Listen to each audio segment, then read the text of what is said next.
बोलूंगी और आप सब मेरे साथ बोलेंगे। स्टैंड। भारत माता की, भारत माता की, वंदे वंदे वंदे। हेलो। यहां पर उपस्थित लोकतंत्र के उन सभी सेनानियों को मैं बहुत बहुत प्रणाम करती हूं कि जहां एक और देश को आजाद करवाने के लिए हजारों लाखों स्वतंत्रता सेनानी आगे आए थे, उसी तरीके से लोकतंत्र को बचाने के लिए उस समय जब आपातकाल लगा, जब लोकतंत्र की हत्या घोषित कर दी गई, उस समय आप लोगों ने जान की बाजी लगा करके जो लड़ाई लड़ी, ऐसे सभी मैं लोकतंत्र सेनानियों को ढेरों प्रणाम करती हूं। आप सबको बहुत बहुत साधुवाद देती हूं। असल में तो आप सभी लोग ही स्वागत के, अभिनंदन के पात्र हैं, जिन्होंने उस समय की तत्कालिक सरकार, इंदिरा सरकार, जिसकी क्रूरता, जिसकी असंवेदनशीलता, जिसकी तानाशाही, जिसका सत्ता के प्रति लालच, उसका दंश आप लोगों ने झेला। पूरे देश में जो माहौल उस 25 जून 1975 को बनाया गया, जब लोकतंत्र के सूर्य पे ग्रहण लगा, जब जुल्मों सितम का दौर शुरू हुआ, ऐसा दौर जिसकी भोर कब होगी ये तक भी लोगों को मालूम नहीं था। जेलें भर दी गई ठूस ठूस कर, पूरा का पूरा कानून रौंद दिया गया, तानाशाह गद्दी पे बैठे रहे और सत्ता की चाह उनको लपेटे रही। कई बार मुझे लगता है कि वो कहने को नारी थी पर बहुत भारी शातिर थी। पूरा देश जिसने बंदी गृह बना दिया, जहाँ पर ना कोई अपील थी, ना कोई दलील थी, ना ही कोई अनुग्रह सुना जा रहा था। स्वतंत्र भारत के इतिहास में एक काला अध्याय, हर एक पंक्ति में जहाँ पर मनमानी और अन्याय लिखा था, और आज जो यहाँ प्रदर्शनी हम सब ने देखी, एक एक प्रदर्शनी में लिखा हुआ एक एक वाक्य सत्य है। ऐसा सत्य जिसको याद करते हुए, जिसको अनुभव करते हुए रोंगटे खड़े हो जाते हैं। वो संविधान की हत्या का दिवस था, वो लोकतंत्र की हत्या का दिवस था।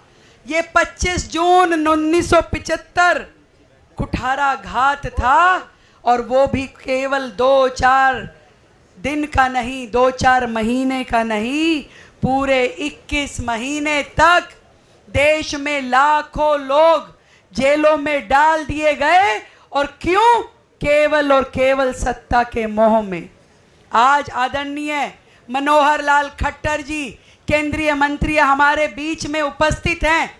मैं अभी उनसे बात कर रही थी कि आपको तो एक एक वाक्य, एक एक क्षण कंठस्थ होगा, क्योंकि हमने तो उस अनुभव को लिया नहीं, देखा नहीं, केवल सुना है। परंतु आप तो उस घटनाक्रम के साक्षी रहे। और पूरे देश में जिस तरीके की क्रूरता हुई और उस समय की पीड़ा की कथाएं यदि हम सुनते हैं, तो कांग्रेस का जो लोकतंत्रवादी नकाब है उसको नोच नोच के उखाड़ा जा सकता है। वो लोग जो आज संविधान की कॉपियां जेब में लेके घूमते हैं, कहते हैं कि संविधान को दबाया जा रहा है।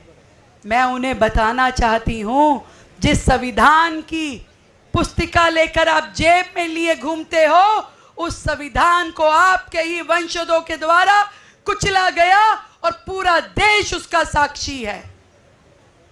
एक ऐसा समय जो हमारे इतिहास में लोकतंत्र का काला अध्याय है, जब पूरा देश गरीबी, बेरोजगारी और भ्रष्टाचार से जूझ रहा था, तो तब की निकम्मी सरकार अपनी सत्ता बचाने में लगी हुई थी।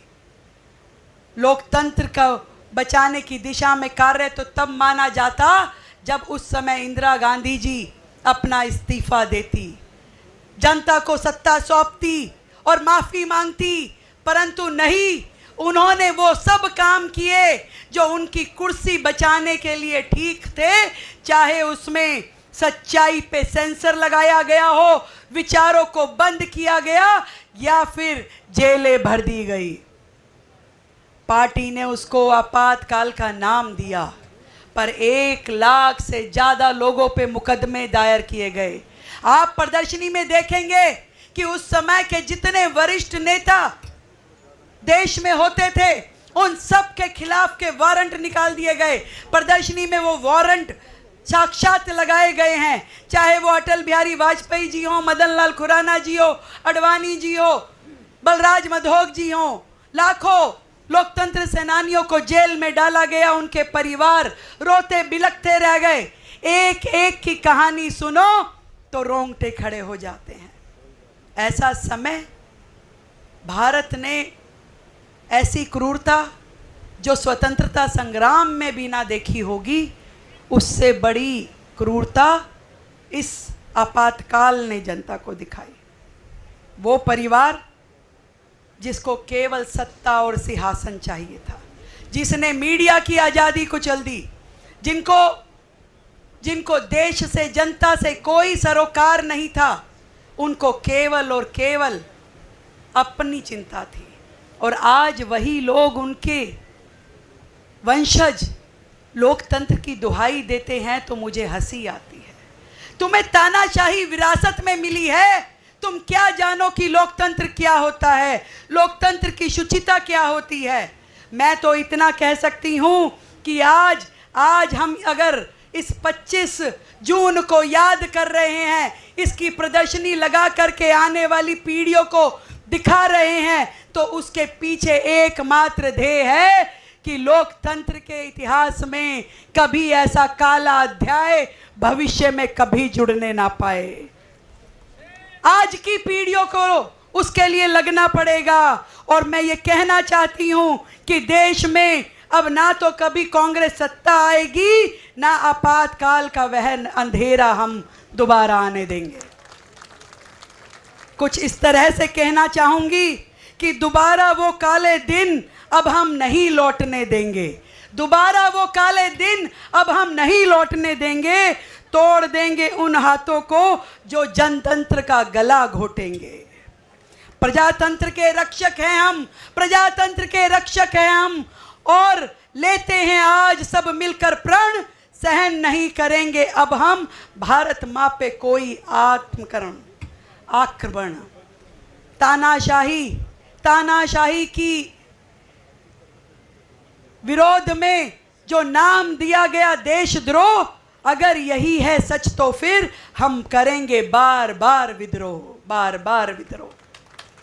भारत की एकता और अखंडता के लिए, भारत के लोकतंत्र को बचाने के लिए जिस प्रकार से आज हमारे आदरणीय नरेंद्र मोदी जी देश की सरकार को लोकतंत्र की रक्षा करते हुए चला रहे हैं, मैं इतना कहना चाहती हूँ कि आज पूरे देश में जिस तरीके से लोकतांत्रिक पद्धतियों का संरक्षण किया जा रहा है, चाहे वो हमारे प्रधानमंत्री जी हों, हमारी सरकार का एक एक मंत्री हो या राज्य की सरकारें हों, हर व्यक्ति लोकतंत्र के सम्मान में कार्य करता है। आज हमारी दिल्ली सरकार के मंत्रीगण यहाँ पे उपस्थित हैं, हमारे केंद्रीय मंत्री जी यहाँ पर हैं, हमारे सांसदगण हैं, और आप सभी लोकतंत्र के सेनानी यहाँ पर हैं।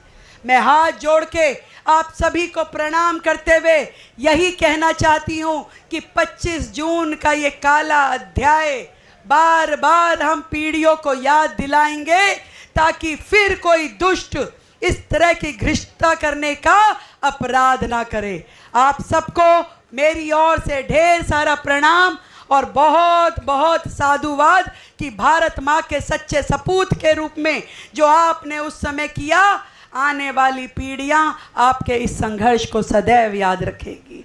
और हम लोग दिल्ली सरकार की ओर से आप सबका बहुत बहुत सम्मान करते हैं। और ये पूरा वर्ष क्योंकि 25 जून 1975 को 50 साल पूरे हो गए हैं और इस 50वीं वर्षगांठ पे साल भर हम इस जन जागरण के कार्यक्रम दिल्ली में करेंगे और अपने सभी इन लोकतंत्र के सेनानियों का अभिनंदन भी करेंगे, उनका वंदन भी करेंगे। ढेरों प्रणाम आप सबको मेरा बहुत बहुत धन्यवाद।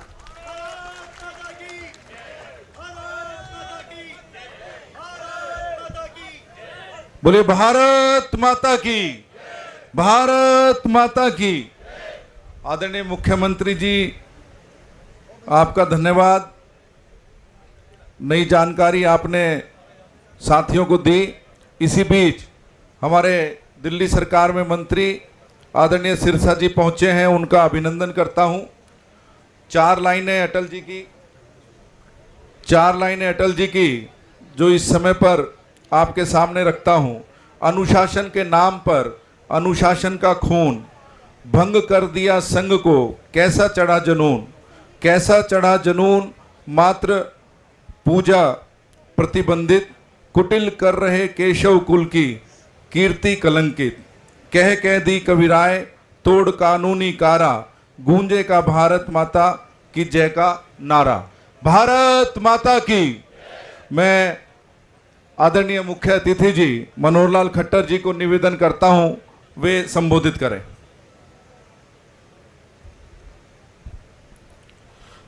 बोलो भारत माता की। मंच पर विराजमान हमारी दिल्ली प्रदेश की लोकप्रिय मुख्यमंत्री आदरणीय बहन रेखा गुप्ता जी, केंद्रीय पार्लियामेंट्री बोर्ड के सदस्य, बहुत ही वरिष्ठ नेता हमारे बीच में श्री सत्यनारायण जटिया जी, पार्टी के प्रदेश अध्यक्ष श्री वीरेंद्र सचदेवा जी, मंच पर उपस्थित सभी हमारे मंत्रीगण, सांसदगण, विधायकगण, अन्य सभी सज्जनवृंद, भाइयों बहनों। वैसे तो बहन रेखा गुप्ता जी ने बहुत अच्छे ढंग से आपातकालीन में क्या क्या कैसे कैसे घटित हुआ आपके सामने विषय रखा है।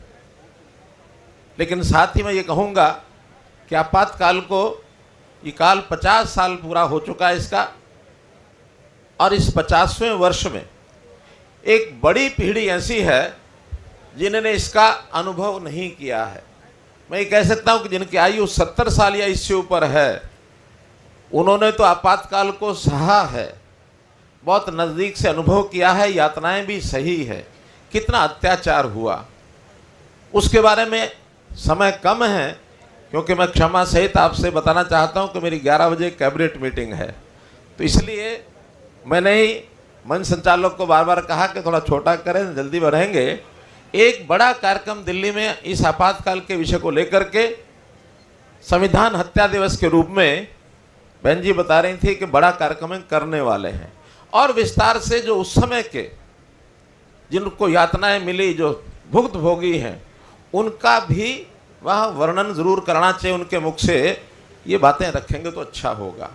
मैं तो इतना ही कह सकता हूँ कि देश आज़ाद हुआ 47 में, संविधान बना, हमने शासन व्यवस्था में लोकतंत्र को चुना, बहुत सी कार्य पद्धतियाँ हैं, लेकिन पहली सरकार तो कांग्रेस ने कोई लोकतंत्र नहीं, कोई चुनाव नहीं, ये मान करके कि जैसे उन्हीं का एकाधिकार हो और बिना चुनाव के अपनी सरकार बनाई, कोई बात नहीं, पहली सरकार बननी थी। लेकिन 52 में पहली बार जब चुनाव हुए तो अपने लोगों ने भारतीय जनसंघ बनाया, और जनसंघ भी इसलिए, सत्ता के लिए नहीं, एक बहुत मजबूत विपक्ष बनाने के लिए हमने वो चुनाव लड़ा और हमारे 3 सांसद बने। मजबूत विपक्ष की जरूरत क्या होती है? ताकि संविधान के मूल्यों की रक्षा कोई पार्टी करने के लिए, यानी सत्ता पक्ष उसको कमजोर करे तो विपक्ष में बैठे लोग भी उसको मजबूती से रोक सके। आगे काम बढ़ा, एक लगातार कांग्रेस सरकार बनाती रही। 67-67 में लोगों को लगा कि लोकतंत्र के माध्यम से सरकारें बदल सकती हैं। कुछ प्रदेशों में संवैध सरकारें बनी और उसमें से जागरण हुआ लोगों में कि देश की समस्याओं के खिलाफ आवाज उठाई जाए, देश भर में आंदोलन शुरू हुए और आंदोलन के केंद्र उस समय छात्रों का आंदोलन गुजरात में हुआ, छात्रों का आंदोलन बिहार में हुआ, और एक समय जॉर्ज फर्नांडिस के नेतृत्व में कर्मचारियों ने रेल मंत्रालय में बहुत बड़ा एक आंदोलन किया। ये आंदोलन थे अपनी समस्याओं को उजागर करते हुए, शासन से आग्रह करते हुए कि हमारी समस्याओं को हल करो। एक झूठ तंत्र भी शुरू किया कांग्रेस ने। 1971 का चुनाव गरीबी हटाओ के नाम से इंदिरा गांधी ने लड़ा, और केवल उस नारे के आधार पर नहीं बल्कि चुनाव में रिगिंग भी हुई, और इस कदर रिगिंग का प्रमाण मिलता है कि स्वयं इंदिरा गांधी को किस प्रकार के हथकंडे अपनाकर चुनाव लड़ना पड़ा। राजनाथ जी ने इलाहाबाद हाई कोर्ट में इंदिरा गांधी के खिलाफ जो मुकदमा किया, जस्टिस खन्ना ने, मैं इसलिए बता रहा हूं थोड़ी बातें उस समय की जो याद आ रही हैं, जस्टिस खन्ना ने निर्णय दिया कि इंदिरा गांधी का चुनाव ये अवैध है, अमान्य है, 6 साल के लिए आगे कोई चुनाव नहीं लड़ेंगे इंदिरा गांधी। ये 12 जून 1975 को जस्टिस खन्ना ने और निर्णय दिया। अगर लोकतंत्र के थोड़े बहुत भी रक्षा की बात मन में थोड़ा विचार भी होता इंदिरा गांधी के, तो उनको तुरंत रिजाइन करना चाहिए था, कोर्ट की अवमानना नहीं करनी चाहिए थी। उन्होंने किया क्या? उन्होंने उसी के दिन ये विचार किया कि मुझे सत्ता नहीं छोड़नी, क्योंकि वो ये मानते हैं, मानते रहे उस समय भी आज भी, कि हम हैं तो देश है, नहीं तो देश नहीं। अपने आप को देश का विकल्प इस नाते से करने लग गए। लोकतंत्र में किसी की आवाज को दबाया जाएगा तो उसका वो किस प्रकार से उसको कुचलेंगे। हमारे लोकतंत्र के साथी मीडिया के लोग जानते हैं, जिसको हम 4th पिलर ऑफ लोकतंत्र यानी डेमोक्रेसी कहते हैं, इनको भी इमरजेंसी में कुचला, सेंसरशिप लगाए, जो ये council, press council of India, इसको भंग कर दिया। कितने ही काम हुए। ये सब बातें भाषणों से बातें कई बार कम समझ में आती हैं, चित्रों से और लिखित डॉक्यूमेंट से ये बातें ज्यादा ध्यान में आती हैं। आपसे मेरा आग्रह है कि जो प्रदर्शनी लगी है, इस प्रदर्शनी में एक एक तथ्य ये बताया गया है, चित्रों के माध्यम से बताया गया, डॉक्यूमेंट्स के माध्यम से बताया गया, किस प्रकार से उन्होंने फिर इमरजेंसी की तैयारी की और अपनी कुर्सी को बचाने के लिए बिना मंत्रिमंडल को एक प्रकार से उनको विश्वास में लिए हुए सारा खाका 2-3 आदमियों ने मिलकर तैयार किया, और जिस दिन रात को इमरजेंसी लगानी थी 1 घंटा पहले मंत्रिमंडल को बुला करके 2 लाइनें सुना दी, हस्ताक्षर करा लिए कि जाओ इमरजेंसी लगेगी।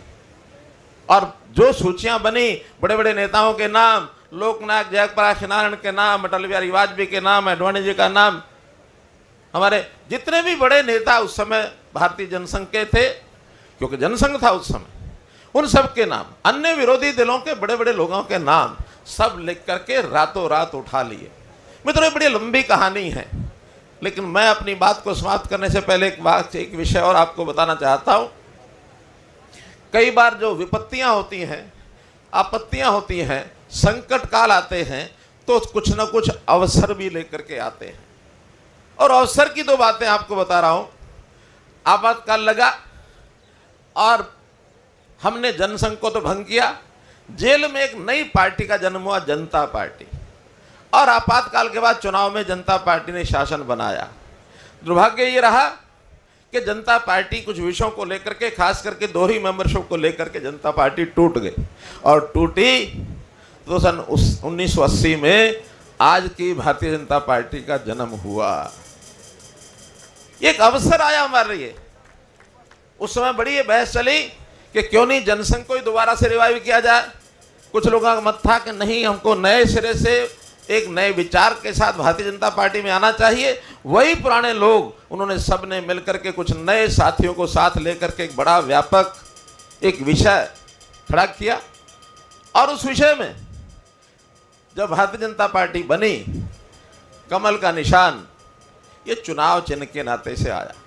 मैं वो पंक्तियां अटल जी की 1980 की याद करता हूं, जब उन्होंने कहा था कि अंधेरा छटेगा, सूरज निकलेगा और कमल खिलेगा। ये 1980 क्यों? क्योंकि आपातकाल की स्थिति बनी, एक अंधेरा आया, नई परिस्थिति में भारतीय जनता पार्टी बनी, एक नया उत्साह लेकर के, और जवान देश के हमारे नौजवान, हमारे कार्यकर्ता संकल्प के साथ आगे बढ़े कि नहीं, इस देश के अंदर ये जो अंधेरा है इसको हमको दूर करना है। और आज मैं कह सकता हूँ इतनी यात्रा के बाद 80 से 2025 आज ये 45 साल के बाद नरेंद्र मोदी जी के नेतृत्व में तीसरी बार ये सरकार बनी है, तो मैं कह सकता हूँ अंधेरा छटा है, सूरज निकला है और कमल खिला है। और आगे भी हमें संकल्प लेना है। संकल्प क्या लेना है कि अंधेरा नहीं आएगा, अंधेरा नहीं आएगा, सूर्य हमेशा की तरह खिलेगा, सूर्य हमेशा की तरह उगेगा और कमल भी लगातार खिलेगा। मोदी जी ने एक वाक्य, और मुझे लगता है बहुत सोच समझ के उस बात को उन्होंने कहा कि हमें देश को कांग्रेस मुक्त भारत ये बनाना है।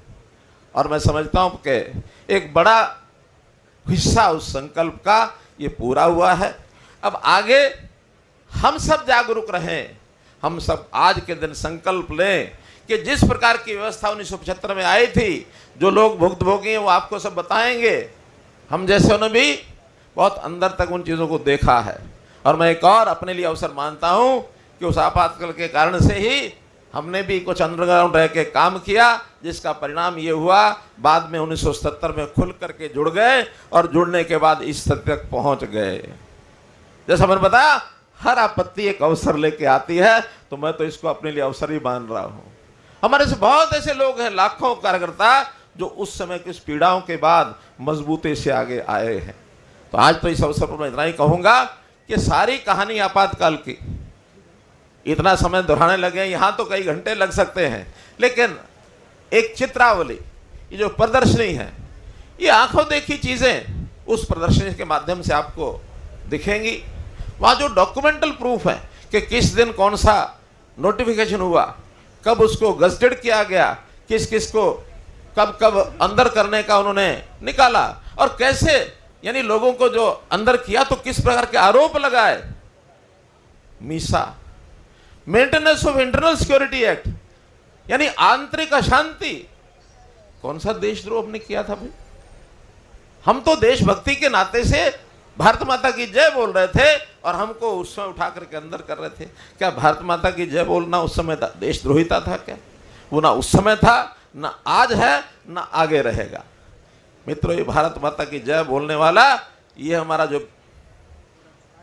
जो काफिला है, हमारा जो इतना बड़ा संगठन है, दुनिया के सबसे बड़े लोकतांत्रिक देश की सबसे बड़ी लोकतांत्रिक पार्टी वो भारतीय जनता पार्टी है। इस नाते से इस बात को, संकल्प को आगे लेकर के बढ़ें, यही आज के दिन हमको प्रेरणा लेनी चाहिए। बहुत बहुत धन्यवाद। बोलूंगी और आप सब मेरे साथ बोलेंगे। भारत माता की, भारत माता की, वंदे वंदे वंदे। हेलो, यहाँ पर उपस्थित लोकतंत्र के उन सभी सेनानियों को मैं बहुत बहुत प्रणाम करती हूँ कि जहाँ एक और देश को आज़ाद करवाने के लिए हजारों लाखों स्वतंत्रता सेनानी आगे आए थे, उसी तरीके से लोकतंत्र को बचाने के लिए उस समय जब आपातकाल लगा, जब लोकतंत्र की हत्या घोषित कर दी गई, उस समय आप लोगों ने जान की बाजी लगा करके जो लड़ाई लड़ी, ऐसे सभी मैं लोकतंत्र सेनानियों को ढेरों प्रणाम करती हूँ। आप सबको बहुत बहुत साधुवाद देती हूँ। असल में तो आप सभी लोग ही स्वागत के, अभिनंदन के पात्र हैं, जिन्होंने उस समय की तत्कालिक सरकार, इंदिरा सरकार, जिसकी क्रूरता, जिसकी असंवेदनशीलता, जिसकी तानाशाही, जिसका सत्ता के प्रति लालच, उसका दंश आप लोगों ने झेला। पूरे देश में जो माहौल उस 25 जून 1975 को बनाया गया, जब लोकतंत्र के सूर्य पे ग्रहण लगा, जब जुल्मों सितम का दौर शुरू हुआ, ऐसा दौर जिसकी भोर कब होगी ये तक भी लोगों को मालूम नहीं था। जेलें भर दी गई ठूस ठूस कर, पूरा का पूरा कानून रौंद दिया गया। तानाशाह गद्दी पे बैठे रहे और सत्ता की चाह उनको लपेटे रही। कई बार मुझे लगता है कि वो कहने को नारी थी पर बहुत भारी शातिर थी। पूरा देश जिसने बंदी गृह बना दिया, जहाँ पर ना कोई अपील थी, ना कोई दलील थी, ना ही कोई अनुग्रह सुना जा रहा था। स्वतंत्र भारत के इतिहास में एक काला अध्याय, हर एक पंक्ति में जहाँ पर मनमानी और अन्याय लिखा था, और आज जो यहाँ प्रदर्शनी हम सब ने देखी, एक एक प्रदर्शनी में लिखा हुआ एक एक वाक्य सत्य है। ऐसा सत्य जिसको याद करते हुए, जिसको अनुभव करते हुए रोंगटे खड़े हो जाते हैं। वो संविधान की हत्या का दिवस था, वो लोकतंत्र की हत्या का दिवस था। ये 25 जून 1975 कुठाराघात था, और वो भी केवल 2-4 दिन का नहीं, 2-4 महीने का नहीं, पूरे 21 महीने तक देश में लाखों लोग जेलों में डाल दिए गए। और क्यों? केवल और केवल सत्ता के मोह में। आज आदरणीय मनोहर लाल खट्टर जी केंद्रीय मंत्री हमारे बीच में उपस्थित हैं। मैं अभी उनसे बात कर रही थी कि आपको तो एक एक वाक्य, एक एक क्षण कंठस्थ होगा, क्योंकि हमने तो उस अनुभव को लिया नहीं, देखा नहीं, केवल सुना है। परंतु आप तो उस घटनाक्रम के साक्षी रहे। और पूरे देश में जिस तरीके की क्रूरता हुई और उस समय की पीड़ा की गाथाएं यदि हम सुनते हैं, तो कांग्रेस का जो लोकतंत्रवादी नकाब है उसको नोच नोच के उखाड़ा जा सकता है। वो लोग जो आज संविधान की कॉपियां जेब में लेके घूमते हैं, कहते हैं कि संविधान को दबाया जा रहा है। मैं उन्हें बताना चाहती हूं, जिस संविधान की पुस्तिका लेकर आप जेब में लिए घूमते हो, उस संविधान को आपके ही वंशजों के द्वारा कुचला गया और पूरा देश उसका साक्षी है। एक ऐसा समय जो हमारे इतिहास में लोकतंत्र का काला अध्याय, जब पूरा देश गरीबी, बेरोजगारी और भ्रष्टाचार से जूझ रहा था, तो तब की निकम्मी सरकार अपनी सत्ता बचाने में लगी हुई थी। लोकतंत्र को बचाने की दिशा में कार्य तो तब माना जाता जब उस समय इंदिरा गांधी जी अपना इस्तीफा देती, जनता को सत्ता सौंपती और माफी मांगती। परंतु नहीं, उन्होंने वो सब काम किए जो उनकी कुर्सी बचाने के लिए ठीक थे, चाहे उसमें सच्चाई पे सेंसर लगाया गया हो, विचारों को बंद किया गया, या फिर जेलें भर दी गई। पार्टी ने उसको आपातकाल का नाम दिया, पर 1 लाख से ज़्यादा लोगों पे मुकदमे दायर किए गए। आप प्रदर्शनी में देखेंगे कि उस समय के जितने वरिष्ठ नेता देश में होते थे, उन सब के खिलाफ के वारंट निकाल दिए गए। प्रदर्शनी में वो वारंट साक्षात लगाए गए हैं, चाहे वो अटल बिहारी वाजपेयी जी हो, मदन लाल खुराना जी हो, अडवाणी जी हो, बलराज मधोक जी हो। लाखों लोकतंत्र सेनानियों को जेल में डाला गया, उनके परिवार रोते बिलखते रह गए। एक एक की कहानी सुनो तो रोंगटे खड़े हो जाते हैं। ऐसा समय भारत ने ऐसी क्रूरता जो स्वतंत्रता संग्राम में भी ना देखी होगी, उससे बड़ी क्रूरता इस आपातकाल ने जनता को दिखाई। वो परिवार जिसको केवल सत्ता और सिंहासन चाहिए था, जिसने मीडिया की आज़ादी को चल दी,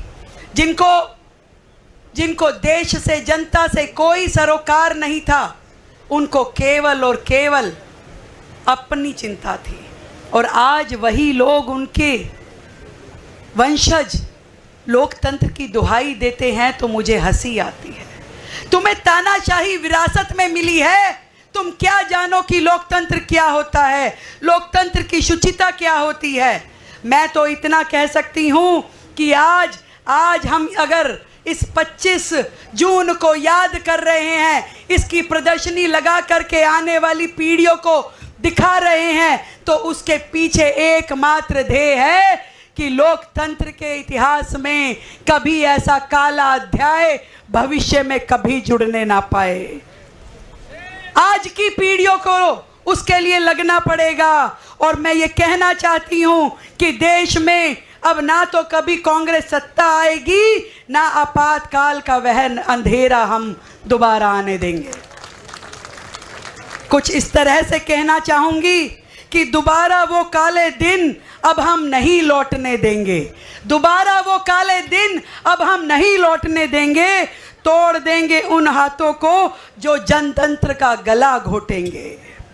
प्रजातंत्र के रक्षक हैं हम, प्रजातंत्र के रक्षक हैं हम, और लेते हैं आज सब मिलकर प्रण। सहन नहीं करेंगे अब हम भारत माँ पे कोई आक्रमण। तानाशाही की विरोध में जो नाम दिया गया देशद्रोह, अगर यही है सच तो फिर हम करेंगे बार बार विद्रोह। भारत की एकता और अखंडता के लिए, भारत के लोकतंत्र को बचाने के लिए जिस प्रकार से आज हमारे आदरणीय नरेंद्र मोदी जी देश की सरकार को लोकतंत्र की रक्षा करते हुए चला रहे हैं,